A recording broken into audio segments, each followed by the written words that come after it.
How come no one told me there was a romance horror simulation game that has all the iconic horror icons up in it, including my ghost face? Now, if you was a regular up on this channel, you would have been knew how much a witch love her some Ghostface D. Alright? He makes appearances in some of these fucking videos. I don't know if y'all noticed. Shoot. He be making appearances. You know what? Editor, do it to him. Show him a little bit. Show him a little bit. So, like, you come around these parts often, or like... No, not really. I'm just out here on the hunt, you know. Type. Yeah, type. Type shit. Type. Yeah, you know how I roll. What are you doing here this late? Hey, yo. Hey, hold up, everyone. Hey, what's good? Yeah, I'm in, like, the next town over, and you would not believe what just happened. What happened? Yeah, my car broke down. Like, the engine on fire and shit. Did you get an oil change? No, I forgot the oil change. No way. I forgot the oil change. Look. Even one of my old videos, I blame TikTok. Ghostface just, you know, something about Ghost, like, it just... I blame TikTok for the Mask King photo. You just love his voice, so iconic. Like, it's just, you know... So how come y'all didn't tell me about this game? We gonna court him. We gonna make him ours. Do I recommend S. Louis the fuck not? But this a game. We finna play it. It's called Horror Romance. In horror/romance, you play an individual who's had a difficult past with their family. They've been released from prison for homicide. Oh shit, we fit right in with them. You decided to go to Amityville to start a new life by buying an abandoned cafe in the city. It's not doing so well. While trying to maintain your life and business, you'll encounter 5 strange and terrifying beings who, to your surprise, will be more than you thought, was creating a great horror-themed cafe. And this adventure, you get closer to one of them, and love will either blossom in an unusual way or become a nightmare. Be careful who you trust and keep your friends close. Your actions will define the ending of your tale. All I need is him. Let's get up on Endel. Who's gonna roll in the intro today? Yor. Hit him, Yor.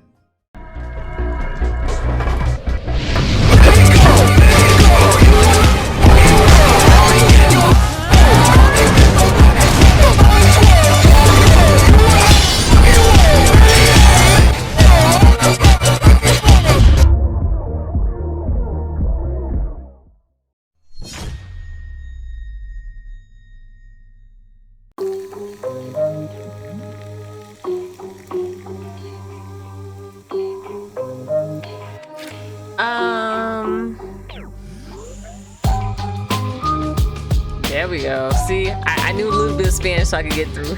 Not really. Okay, let's see. Full screen.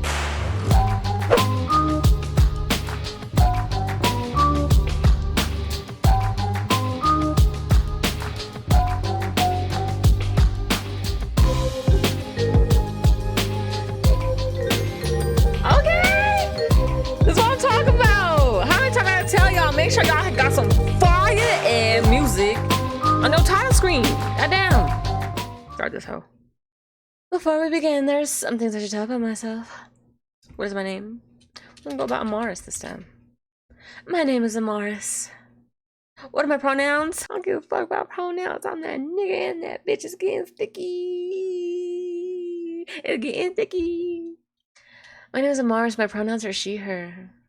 Is this correct? See, I told you I knew a little Spanish. No, get away from me. Why am I sounding like this already? Come here, you little whore. God damn. I said get away from me. Oh. Same dream as always. I doubt I'll ever get to sleep without nightmares. I blink and scratch my eyelids. I gotta remind myself not to sleep on a moving bus. I got a headache and maybe a concussion for every time my head's hit the window while sleeping.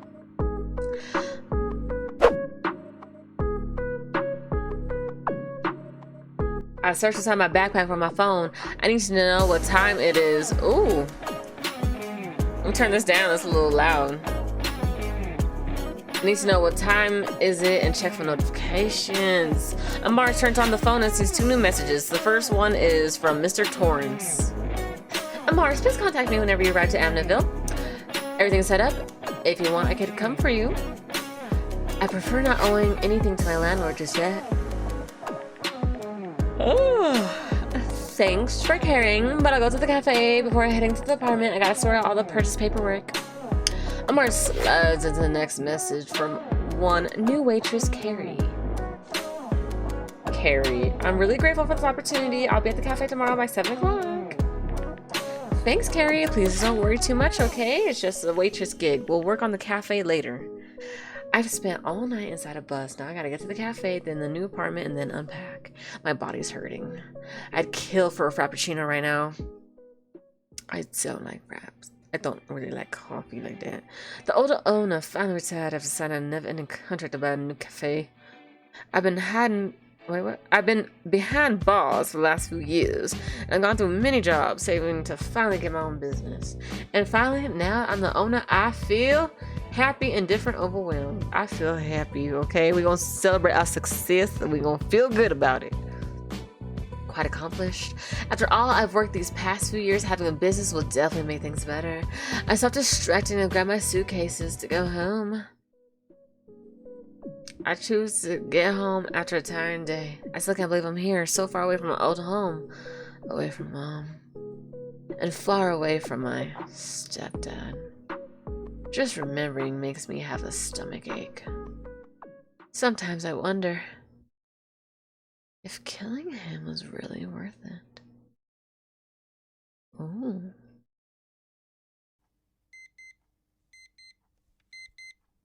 I done killed a man. There's blood on my hands. Shit, sun's barely rising. I gotta get up already. I get out of bed, question my life choices. After a bit, I get up and go to my small kitchen. I open up the fridge, just a few things I got last night to eat. I've got to do some actual grocery shopping. I take a few cheese slices and some butter. I'll make a light breakfast to get to work. I quickly eat my food while dressing and rush into the door, shrieking when I find my landlord right in front of me. Good day to you. Just want to check how my new tenant was doing. Creepy guy. I'm fine. How did you know? I didn't. I just came to check up and you opened the door before I knocked. Oh, it's past my bedtime. Oh yeah, I understand. Well, to be honest, I'm in a hurry. I gotta set everything up for the cafe's reopening. Oh, cafe? You bought it? Well, that's a nice surprise. I guess you're an entrepreneur. Does it have a new name? Yeah, it's... What's the name I choose for my cafe? Do I do something like cool or generic? Yeah, it's Killer Coffee. I like the case. That's a nice name. Maybe I'll pass through and take a coffee later. Good luck. Yeah, thanks. I'm off now, Mr. Torrance. Gosh, I hope he doesn't. This guy gives me the chills. I finally step into the street. Before going to the cafe, I have to go to the supermarket and buy a few things I need. As I step away from the apartment building, I start to feel something odd. That feeling of being watched. Nevertheless, when I look to the sides and in search of a person, I realize there's no one in the streets. Maybe my paranoia is back. I quick walk down the street uneasy. Thanks to the GPS, I get to the supermarket. I take everything I need, milk, almond milk, vanilla, cocoa, etc., and a treat for myself, a chocolate bar. I get out of the market with my shopping items, realizing that the sun is slowly rising above the horizon. Thanks to being distracted, I didn't notice someone in front of me and bump into what feels like a brick wall. Oh, damn. When I look up, I see a really big guy using a weird and worn-out hockey mask. I feel shivers down my spine while seeing him. He doesn't say anything, just stares. After a bit, I realize he's not looking at me, but at the chocolate bar in my hand. Oh, I get it, he wants some.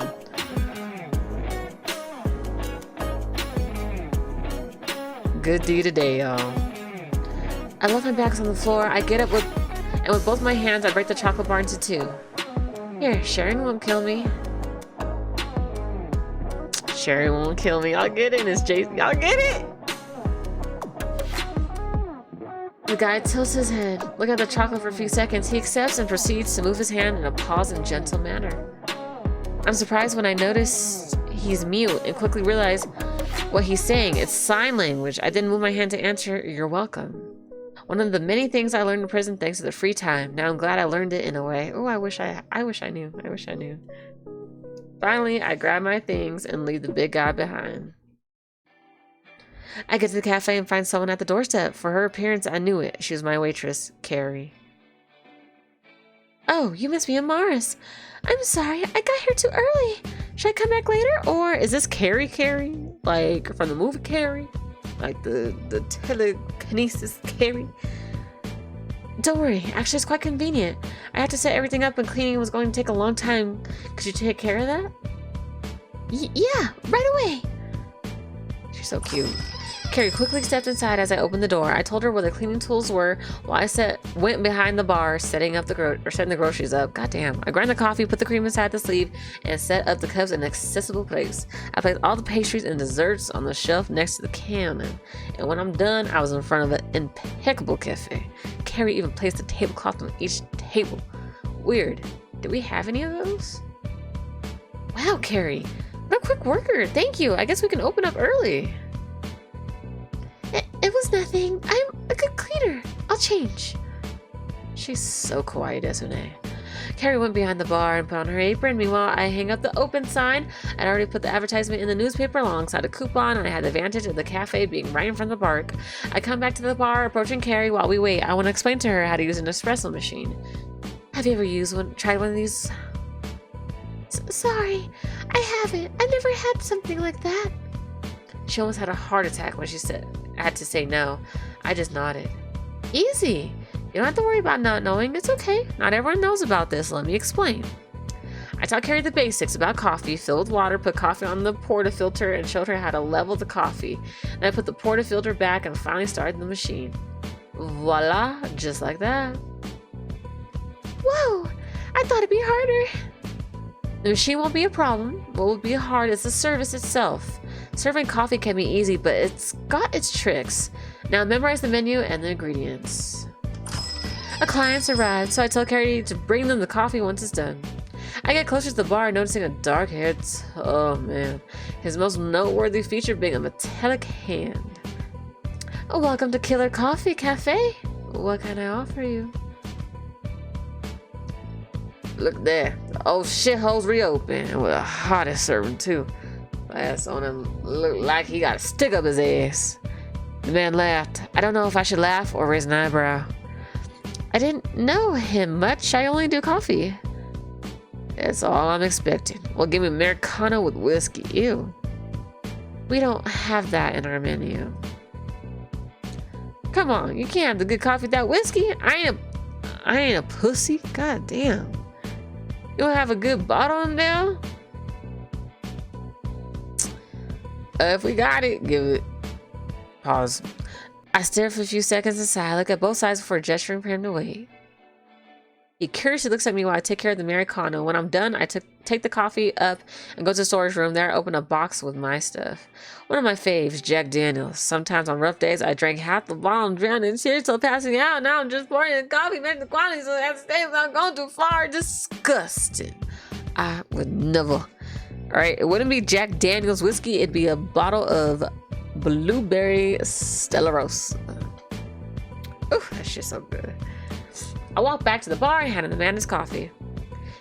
There you go, a cup of Americano coffee without anything added, because we don't have permission to serve alcohol. The man looked at me slightly doubtful before looking at the cup. Finally, he takes it and drinks it, smiling with satisfaction. Perfect. Now I know where to come for my Americano without anything added. Haha. He laughed, quite pleased. I guess I'm still a little weak to whims. Either that or the guy just looks like an uncle who just wanted a drink. Jack like the rip. No, it's Jack. No, I don't know if I know a Jack from a whole movie. I'm sorry, y'all. Here you go. Oh, here you go, doll face. Your pay and your tip. He takes my hand and puts something in it besides the pay closing it. It's for good luck, trust me. I wouldn't want anything to happen to my new favorite barista. This town's weird, quite dangerous, so watch your back. He pats my hand and walks away with his cup of coffee, humming a tune. I look at the strange man walk away. My eyes redirect themselves to my still closed hand, doubtful. When I open it, I find the freakiest shit I've seen in years. What? It was a fucking dry, severed finger. I was able to tell if it was real or fake. I look at the door without knowing what the hell that was about. I hear Carrie approaching me, so I hurry, putting the finger in my pocket and the money on the register. Our first client. How much was it? I know some childish happiness coming from her and couldn't help but smile. She's so kawaii. That's what an amazing $1.25. What time? When is this taking place? Not in this economy. That's at least like $7-8 right there. She noticed I was kidding and laughed right. Oh, I was about to say, get enough to retire, right? I laughed, realizing the joke's still ongoing. At the exact moment, I noticed an abrupt change in Carrie's attitude when the bell chimes once again. Before looking at the door, I look at Carrie's face. At first, she was surprised to see who had entered, and her face changed into discomfort. Oh no, it's her. It's who? I turn around and look at the door to see who it was. While I heard Carrie running away into the storage room, I see a blonde young girl dressed in fancy branded clothing. She's got quite the unfriendly face. Her nose was wrinkled, almost as if she smelled something awful. Chanel. Another stupid town cafe. Beg your pardon? I want a foam-free Trenta latte, 5 decaffeinated shots, pumpkin essence, and no foam. 208 degrees Fahrenheit. What the fuck? I blink, not getting this kid's attitude. I only realize this is one of those rich and entitled girls. Great, my favorite kind of people to talk to. It's dangerous to serve coffee that hot. You could get burnt. I'm sorry, are you deaf? I didn't ask for your advice, I asked for coffee. Don't question and do your damn job. I take a deep breath and grit my teeth. Do what she asks and decline and ask her to leave.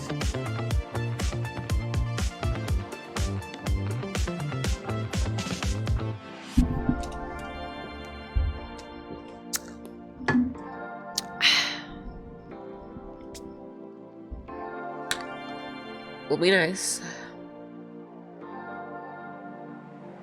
I swallow the anger I have right now. I choose to do the most reasonable thing for the business. Make her the Trenta latte.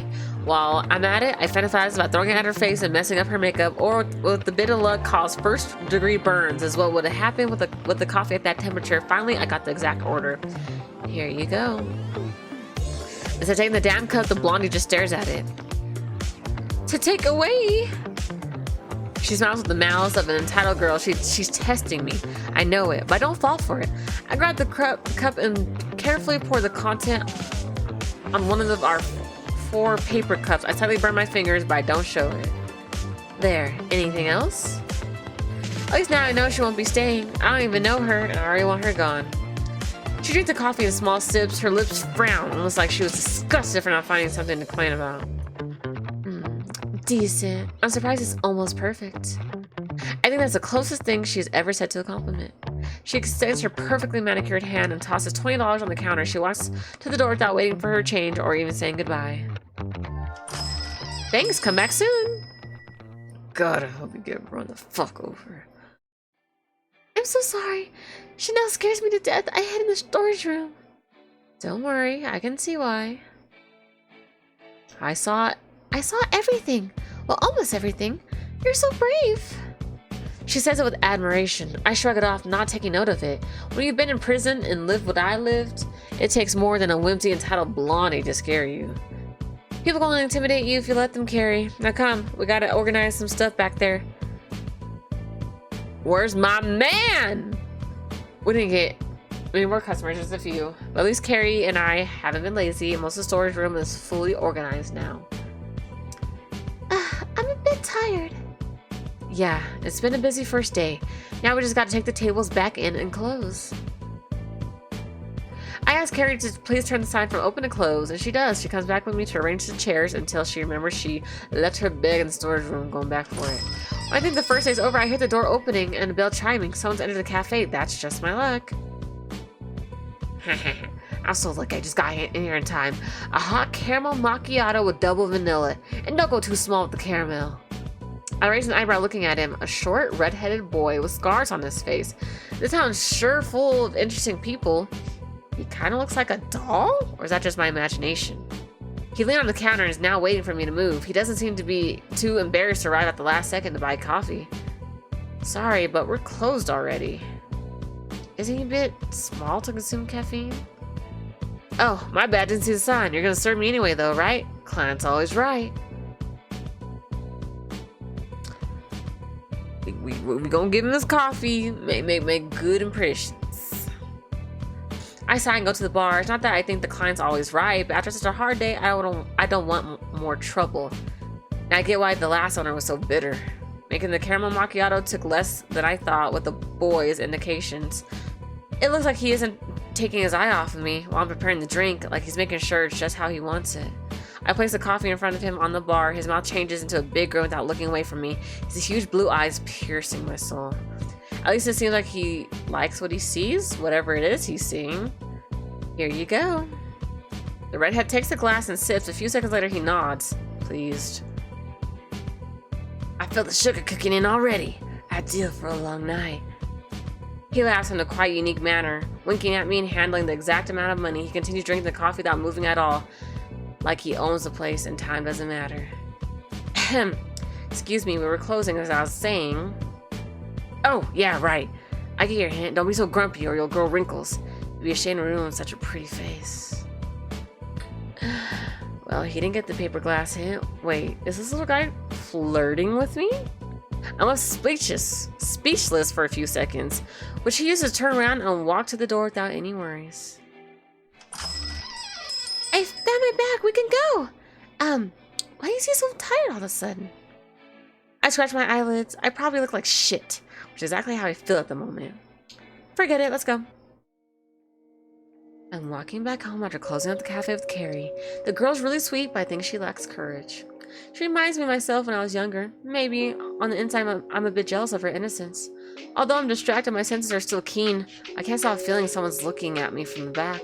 Is my paranoia back? No, it's not my imagination. I'm hearing footsteps. I don't want to go home with someone following. They'll know where I live, and it can only get worse from there. Why is everything happening today? I can't stand it. I'm on my goddamn limit. Although my common sense tells me I should run away, I stop walking and look behind me, as I thought there's no one there. But after hearing someone walking behind me, I'm certain I'm not alone. I already heard you, so come out of hiding already. Stop fooling around. There's a certain movement from inside the shadows.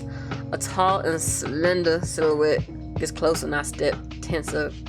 I really want to believe it's just my imagination, but... Oh, my man. Ghostface, do the voice for us, baby.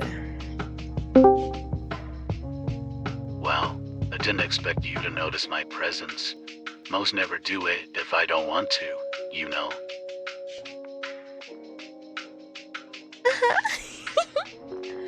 The silhouette gets closer to the light between us, which reveals a man in a dark leather jacket, black pants, and a mask covering his face. Goddamn. Gotta admit, this is the first time it happens, but there's always a first time. Technically, you just took my stalking virginity. I could take more than that. Let me chill. I stay quiet. I'd already had a bad day with Chanel and that weird doll. Having an encounter with the masked freak was only making it worse. I don't know what you want, but I'm not in the mood. Please leave me alone. I wish it was that easy. The masked man makes a theatrical gesture, placing one hand on his chest and the other facing me. But sadly for you, catching me by surprise has caught my attention. So no, I won't leave you alone. Oh, Lord Joshua. My eye twitches. I'm definitely about to lose my patience, the little sanity I have left, and everything else. Although, I can leave you for the moment in exchange for one simple question. I wonder what that question is coming from Mr. Ghostface himself. What is it? We already know. But maybe it might surprise us, but I think we already know what the question is. I sigh while pinching the bridge of my nose. I really want to go back home as soon as possible, so I better just play along. Alright, you win. Ask me whatever you want. Great. I'm glad you cooperate. Alright, the question is, what's your favorite horror movie? Oh, they changed it a little bit. What's your favorite horror movie? Okay, you just had to change it up just a little bit. It's still the same thing. Just that. This freak just wants to know my favorite horror movie. What's your favorite scary movie? I think about it before answering, but the answer is easy. None or Saw. I wouldn't say neither one of these. I do have a favorite, but of course it's the only option, so. Saw. The little jigsaw doll. I watched it when I'm bored. The masked man starts to laugh like he's been told a joke. What a sadist. Alright, you're okay for now. I also like it. He says goodbye, still cackling. Last thing I see before he turns around is him winking at me. Wait, how did a mask wink at me? I was just about to ask that. What the fuck? I pretend to forget it. I better just go home before stumbling with another freak asking what's my favorite Disney movie or some shit. Oh my god, this main character, like, we don't have a lot in common, but the way she's speaking right now is definitely me. I'd be cursing up a stone. I keep on walking, trying not to think too much about what just happened. I'm so done with today that I just want to go home, refresh myself with a shower, and sleep. I stop walking when I see a big figure obstructing the apartment building's door. That uneasy feeling returns. I'm going to stop right here. Save. And quit. And yes. We saw our baby boo. That's all I wanted to see. Don't know how long this simulation is. Don't know if y'all want another part or whatever. You guys just say so. Otherwise, I am just gonna leave it here. We got to our Ghosty with the Mosty. I just really wanted to see him. That's really it. That's really about it. It's like the voice. Like, I know he's a killer. And god damn it. I like rewatched like some of the newer Scream movies. Like, I knew Ghostface is a killer, but god damn, he be stomp on bitches' ankles, just be fucking stabbing the fuck out of people. Like, god damn, I knew it, like, yeah. I know what he does, but like just seeing it, I was like, ooh, and ooh. But anyway. I just love his voice. I just fucking love his voice so much. So fucking iconic. Anywho, witches, remember to practice safe hex. Be careful what you witch for. Also, I was told maybe I should get a different name for y'all instead of calling y'all witches, because, well, I haven't looked at my analytics in a while. My demographic always changes. At first, it was like mostly men, then mostly women, then mostly men. So, you know, I guess, let me know. Do y'all mind me call witches, even you men out there? Would you like me to call you something else? I'd have to think of something else to call y'all, but, you know, it's fine. I got time, okay? I got time. I'm rambling. Toodle-doo. Toodle-doo. Oh, whatever.